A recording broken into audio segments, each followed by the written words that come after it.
Hey, this is George G. Welcome to George G's Room of Rock. How's everyone doing out there today? Having a happy weekend. I think it's the last day of summer today, or yesterday was. Today's fall. I don't remember what it is, but fall's coming. My favorite time of year, probably. I like all the seasons, but I think fall's my favorite. It's just not as the heat. I get tired of the heat. So when the cool weather comes in, it's nice. So hope you guys have a nice weekend. All that fun stuff. Okay, today is a special video. It's just something different. I thought about this. And it's kind of, this is kind of a video where I'm going to not only show you the stuff, this topic, you see the thumbnail, but I want you guys to get involved.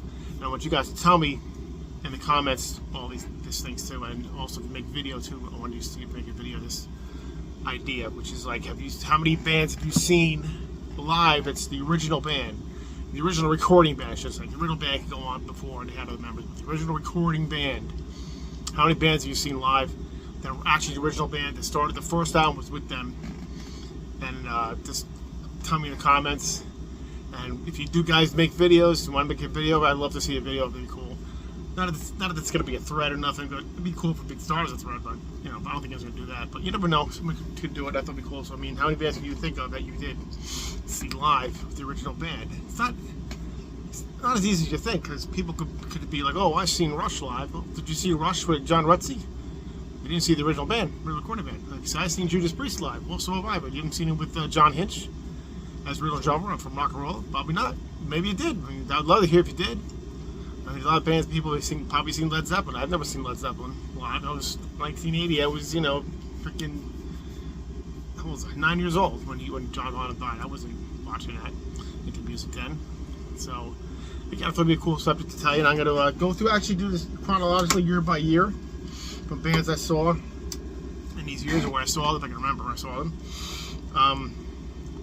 Yeah, that'd be cool like this. So these are bands I actually saw the original members. No matter what it was, it could be a reunion time where they just got back together with the original band and did all this stuff. It has to be a band that recorded the first album, and you saw them with that actual lineup. So let's start off with the first one here, which was from 1989. Actually, the first two are from the same concert. And this is I saw them in my senior year of high school, right before graduation, I believe. And it was in Giant Stadium in East Rutherford, New Jersey. And the band was Skid Row. They were the opening acts for the band. And the original band was Sebastian Bach, Scotty Hill on guitar, and Snake Sabo, Rob Afaso and Afuso on drums, and Rachel Bolan on bass. So there was actually, and this was their first album, and this is the album I saw them for the tour. They were touring for the first album, and this first one, the original band, it had been an original band since the mid-90s, so they're done with that original band. They've been going on with different singers, Skid Row. Sebastian's on his own doing his whole thing since they kicked him out. But that was the first one, so I saw the original band of Skid Row. I've actually seen them twice, so remember that with them. That was the first one, 89, and that same tour, I'm going to show you the first albums of these bands and the tour I saw them for. So, next one was the band they opened for, which was Bon Jovi. Here's their first album. This one, of course, has John Bon Jovi, Richard Sambora. Let me get the right names here. Tico Torres on drums. And, what do you call it? David Rashbaum on keyboards. And, Alec John Such on bass. Even though it wasn't, I don't think they were played on the album, but they're credited on the album, so it counts. And John Such is no longer with us. He passed away a couple years ago. John Such, we said it wrong now. That's the first album with them band, and the album I saw them tour for was for New Jersey, which came out in 88, 89. So saw them for that tour, Giant Stadium. And it was a really good show, actually. Wasn't a fan of Bon Jovi. My friends wanted to go. We scalped tickets for $50, or at the time, 89, that's a lot of money for $50 for $50 for see a concert when you're a senior in high school. You got no money. We did. We scalped it, and again, Skid Row opened, and Billy Squier was there, and also was Sam Kinison. Remember Sam Kinison, comedian? He was there. They did Wild Thing together. It was really cool. Bon Jovi, he was really good. He came out with big scaffolding for the Jersey tour, so they were like more like hair bandish back then, and it was a really good show. It blew my ear out. My ears were ringing for 3 days. The Bon Jovi concert, maybe wear cotton and earplugs, believe it or not. I think, how loud could Bon Jovi be? Well, he was pretty freaking loud for the stadium tour. So anyway, so the original band of Bon Jovi, recording band. There you go. Next one was again, I think it was the same tour, around that same tour. Around the same year with this, I saw these two together. I believe it's together. Maybe have been another band together, but I'm going to go through. It was 1990 around, and here's the first album from Warrant. So this one, of course, is late, great Jenny Lane, Jerry Dixon, Stephen Sweet, Eric Turner, and Joey Allen. That was the original band. So there was the first album, but I'm pretty sure it was for this tour for Cherry Pie. So I remember seeing them opening act. I think I've seen them, I don't know if it was once or twice, I can't remember. I did see him for this tour they opened for, I think he opened for Poison. And that's another one I could have put on here. I didn't put Poison on the list because they didn't have many albums. Poison, I saw the original band. They only had one guitar player come out. I could have done Poison. I didn't put Poison on this list, but they did. Poison was one. But anyway, Warrant, I saw them live. Really good live. Warrant was really good. Jenny Lane was really good when he was in his day, so, you know. And I don't know if they opened for, I don't know if they opened for this band or not. I'm pretty sure they did. I can't remember 100%. I saw the band twice for this tour I'm going to show you, but the band was Motley Crue. Here's their first album. Of course, Vince Neil, Nikki Sixx, Tommy Lee, and Mick Mars. So I saw the original band of that. No, they're not this original band anymore. They've been out and out. Vince was out of the band. Vince was in the band. Then Tommy was out. He's back in. So, you know, if you saw that tour, it wasn't the original band. But I saw them for 89 with Dr. Feelgood. Saw them twice for this tour. Once on Easter Sunday, believe it or not. No, Warrant opened one of the shows, and I believe Faster Pussycat opened up one of the two. And I think, I'm not 100% sure if Faster Pussycat was original members or not, because I don't know if the drummer was kicked out at the time, but wouldn't be the original recording, so I don't want to count that. I wasn't sure.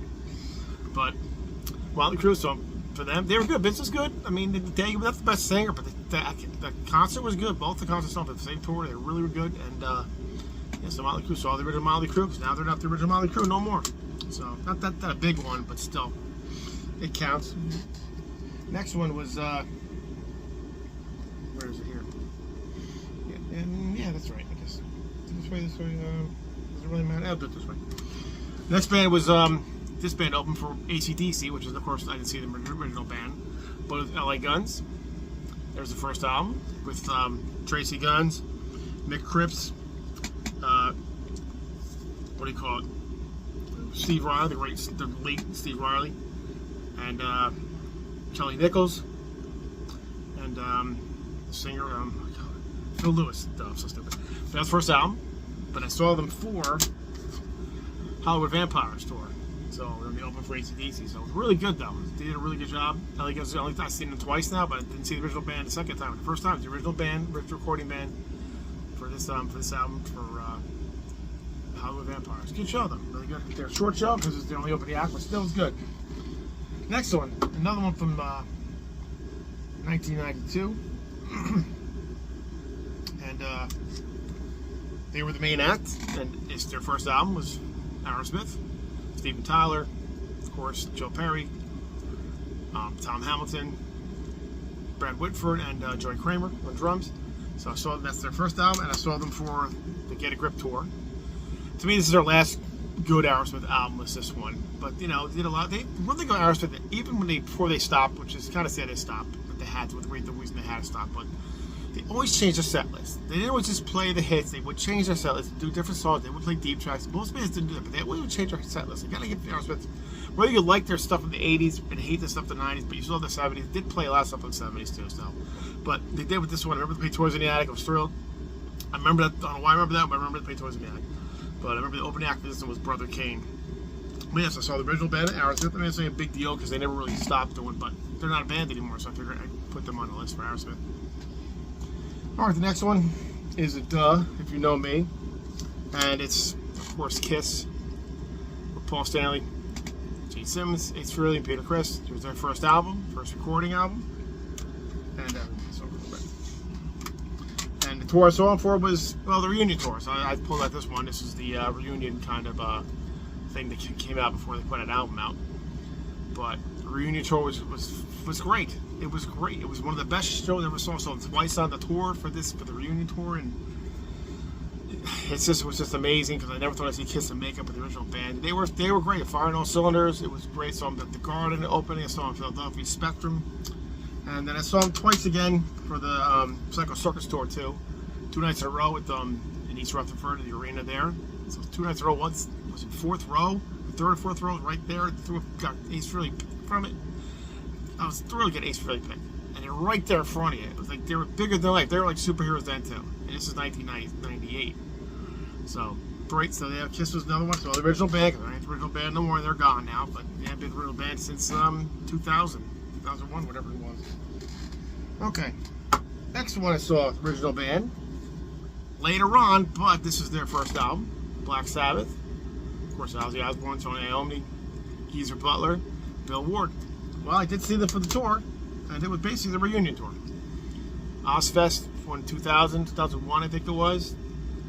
With Bill Ward and the band, so I did see the original band. I was thrilled I could see them, to see Ozzy Osbourne and all them, Bill Ward, all them in the same band, in the original band of Black Sabbath. Maybe not in their heyday, but damn, I got to see them live, and it was great. It was so freaking hot that day. I remember because I was just spraying the audience with the water, and it felt so good. It was so freaking hot that day. And it was pretty close to the stage, so it was pretty good there. So, yeah, that was Ozfest that year where Black Sabbath did that. So, got to see the original band there, so that was pretty damn cool to me. So, the next one was in 2002. And here's the first album, Twisted Sister. Snyder, J.J. French, the late great A.J. Perro, Mark Daniel Mendoza, and Eddie Fingers or Hayda, how you say his name.